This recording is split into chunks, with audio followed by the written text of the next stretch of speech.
Luis Enrique serait en colère contre la décision de Kylian Mbappé de quitter le PSG et de l'avoir annoncé au cours de la saison. On voit tout ça dans cette vidéo. Salut à tous les gars, c'est Azial. Aujourd'hui, on se retrouve pour une nouvelle vidéo. On va aborder pas mal d'actu autour du Paris Saint-Germain et de Kylian Mbappé et notamment de cette fameuse actu info qui est sortie, comme quoi Luis Enrique, et ça coïncide un petit peu avec ce qui s'est passé très récemment, le fait que Mbappé, depuis son annonce, en tout cas d'après ce que les médias ont sorti depuis son annonce et le fait qu'il allait quitter le PSG libre à la fin de la saison, on l'a vu que la gestion de Mbappé, notamment la gestion de Luis Enrique via Mbappé, enfin sur le cas Mbappé, a changé. Remplaçant face à Nantes, rentré à la 65e minute de jeu, et Rennes PSG, du coup le match de dimanche, Mbappé est sorti à la 65e alors que le PSG perdait 1-0, quelque chose qui n'était plus arrivé depuis quasiment 2 ans, si je ne me trompe pas, même 3 ans, quelque chose comme ça. Donc on voit que le statut a changé.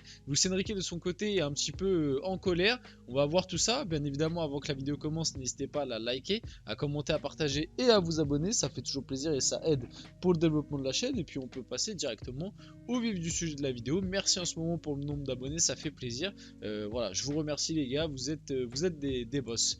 Bon.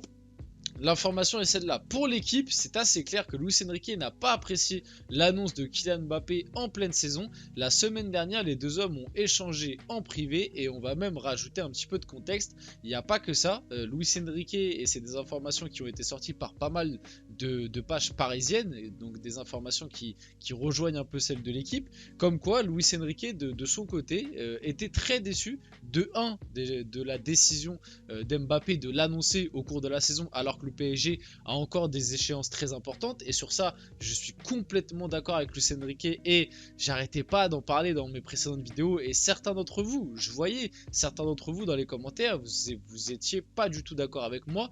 Et vous, de votre côté, vous vouliez plus qu'il l'annonce dès maintenant. Finalement, ce qu'il a fait. Et moi, j'arrêtais pas de vous expliquer que c'était une mauvaise idée. C'était une mauvaise idée en termes de timing, en termes de ce que ça allait causer sur l'équipe et on va dire une sorte de pression supplémentaire et même du coup vis-à-vis du vestiaire, comment enfin voilà, qu'est-ce que pensent les autres joueurs, comment le PSG gère le dossier, etc. Parce que finalement l'annonce, enfin le fait qu'Mbappé a annoncé ça dès maintenant, on se rend compte petit à petit que ça va énormément lui desservir sur cette fin de saison. Parce que moi, comme je vous l'ai dit, avec ce qu'on a vu là très récemment, la gestion de Luis Enrique, et même moi, du coup, ce que j'en pense là-dessus, une fois que le PSG sera sorti de Ligue des Champions, en vrai, je vois pas l'intérêt de faire jouer Mbappé. Je vois pas l'intérêt, et je vois pas l'intérêt qu'aurait Luis Enrique de faire jouer Kylian Mbappé. La Ligue 1, entre guillemets, voilà, sans, normalement, sauf catastrophe industrielle, la Ligue 1 est déjà gagnée. La Coupe de France, je pense que t'as pas forcément besoin de Mbappé pour la gagner, à voir en fonction des confrontations, mais voilà. Au final, une fois que tu seras sorti des champions, quel est l'intérêt pour le PSG Luis Enrique, sachant que le joueur va partir et qu'en plus de ça, soyons honnêtes, en ce moment, il est vraiment pas bon, que ce soit en termes d'attitude et de performance montrées sur le terrain. Bah, quel est l'intérêt pour Luis Enrique de continuer à le titulariser ou de continuer à le faire jouer des 90 minutes? Il n'y en a aucun. Luis Enrique a beaucoup plus d'intérêt pour lui, pour les joueurs qu'il a encore sous contrat et pour préparer son équipe de l'année prochaine. Et c'est d'ailleurs ce qu'il a annoncé hier, on en a fait une vidéo. Il a beaucoup plus d'intérêt à ne plus le faire jouer et à donner du temps de jeu à des Kolo Muani, à des Gonzalo Ramos, à des Asensio, etc., etc., plutôt que continuer à laisser Mbappé 90 minutes. C'est totalement logique là-dessus. Donc il y a tout ça qui est sorti un petit peu. Donc voilà, et en plus de ça, je sais pas si je l'ai dit, mais bref, je vais le répéter. Et en plus du côté timing qui a déçu Luis Enrique, d'après du coup ce qui est sorti par pas mal de pages parisiennes, serait déçu du choix tout simplement d'Mbappé, parce que lui, lorsqu'il est arrivé du coup l'été dernier, il avait quand même comme projet de bâtir un truc sur le moyen long terme, et il comptait sur Kylian Mbappé pour s'investir un peu plus dans le projet. Je tiens à le rappeler qu'au moment où Luis Enrique arrive au PSG, factuellement Mbappé est sous contrat jusqu'en 2025 parce que le PSG n'avait pas encore reçu cette fameuse lettre. Si je ne me trompe pas, c'était après l'arrivée de Luis Enrique, la fameuse lettre où Mbappé avait annoncé qu'il n'allait pas plutôt utiliser son année en option et du coup son contrat se finissait en 2024. Et même peut-être au sein du PSG, et peut-être que Luis Enrique avait encore le petit espoir que Mbappé prolonge un petit peu d'au moins 1 an ou 2, histoire de s'inscrire un petit peu plus dans le projet. Et finalement, il y a aussi un truc qui est sorti et qui coïncide un peu avec le changement tactique du PSG, c'est que on l'a appris. J'en ai fait une vidéo, au fur et à mesure que l'histoire avance, on est en train d'apprendre petit à petit que finalement Mbappé avait déjà pris sa décision depuis décembre, et apparemment Luis Enrique l'a appris. Je sais pas comment il l'a appris, mais apparemment Luis Enrique était au courant depuis le mois de décembre. Pas au courant de manière officielle, mais à mon avis il a dû entendre des bruits de couloir comme quoi Mbappé avait peut-être déjà pris sa décision. Peut-être que Mbappé en a parlé à des coéquipiers, et voilà, vous connaissez du bouche à bouche, ou je sais pas. Mais apparemment Luis Enrique était un petit peu au courant depuis le mois de décembre. Et bizarrement, qu'est-ce qui s'est passé au mois de décembre au PSG? Un changement tactique et le fait que Mbappé ait été titularisé en pointe plutôt que, on s'en rappelle au début de saison, ce fameux 4-2-4 où Mbappé était utilisé dans le demi-espace gauche avec Vitinha qui le couvrait défensivement à gauche, et en gros il était dans sa position préférentielle. Et bizarrement, depuis que Luis Enrique a eu, enfin je sais pas si c'est vrai mais c'est ce qui se dit, à partir du moment où Luis Enrique a entendu via des bruits de couloir que Mbappé avait pris sa décision de quitter le club dès décembre, il a tout changé tactiquement, il est repassé sur un bon vieux 4-3-3, il a placé Mbappé en pointe, en plus comme ça l'arrange parce que comme il fait pas les efforts défensifs, c'est quand même plus cohérent.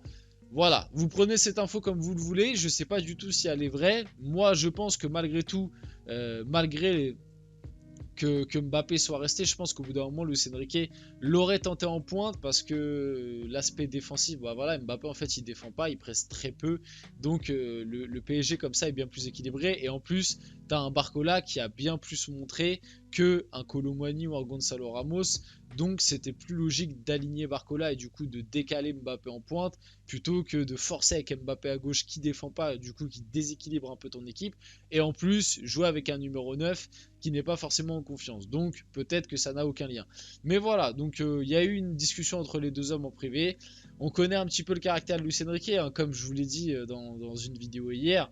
Les gars, ce mec au Barça, il a mis Messi sur le banc. Donc, donc maintenant que Mbappé il a annoncé qu'il allait quitter le club, je pense vraiment qu'il va être en roue libre, et que si il a envie de faire démarrer Mbappé sur le banc 3 matchs d'affilée, il le fera démarrer 3 matchs d'affilée sur le banc. Et voilà, Mbappé, entre guillemets, n'a plus les cartes entre ses mains pour, on va dire, faire changer la balance. Il peut plus mettre de pression.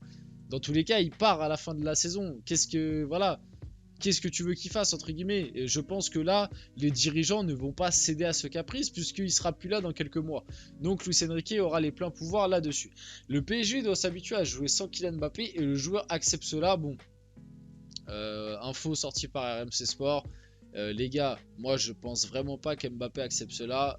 Moi, faut pas me faire croire les images qu'on nous a montrées là. Par exemple, quand Gonzalo Ramos il marque le penalty, tu vois Mbappé lever les bras avec un sourire crispé. T'as l'impression que il se force à, enfin, c'est pas t'as l'impression, c'est ça se voit qu'il se force à sourire. C'est pour les caméras, les gars. Faut pas me la faire à moi quand t'es Kylian Mbappé, tu vas pas me faire croire que t'es content alors que t'as été habitué pendant 6 ans au PSG à ne jamais sortir, ou alors à sortir très très rarement, et quand tu sortais c'était plus vers la 80-85e. Tu vas pas me faire croire que d'un coup tu te mets à sortir à la 60e et t'es content, tu fais des grands sourires, en plus tu fais des matchs pourris et tu marques pas. Mbappé il serait resté sur le terrain, c'est lui qui aurait tiré le penalty qu'a eu Gonzalo Ramos à la fin. Ça lui aurait fait des stats en plus.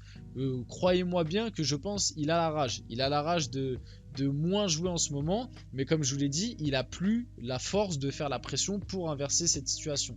Donc Luis Enrique fera tourner plus régulièrement l'effectif, et le joueur sera mis au repos pour les grosses échéances. La Ligue des Champions, c'est le seul truc qui peut sauver un peu Mbappé et qui peut, entre guillemets, lui donner encore du temps de jeu, parce que comme je vous le dis, pour moi, je le sens arriver quand le PSG va sortir de la LDC. Alors peut-être qu'on ira au bout, hein, j'y crois pas, mais voilà, quand le PSG va sortir de la LDC, moi je sens que Mbappé, on va plus souvent le revoir sous le maillot du PSG. Je peux me tromper, hein, mais je le sens, et moi personnellement, en vrai, je suis plutôt en accord avec cette opinion.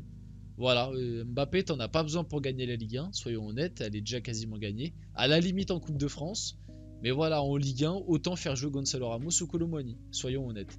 Javier Tebas sur une arrivée de Kylian Mbappé au Real Madrid, sachant qu'il quitte le PSG, il y a 99% de chances que Mbappé signe au Real, mais je ne sais pas si c'est d'ores et déjà signé.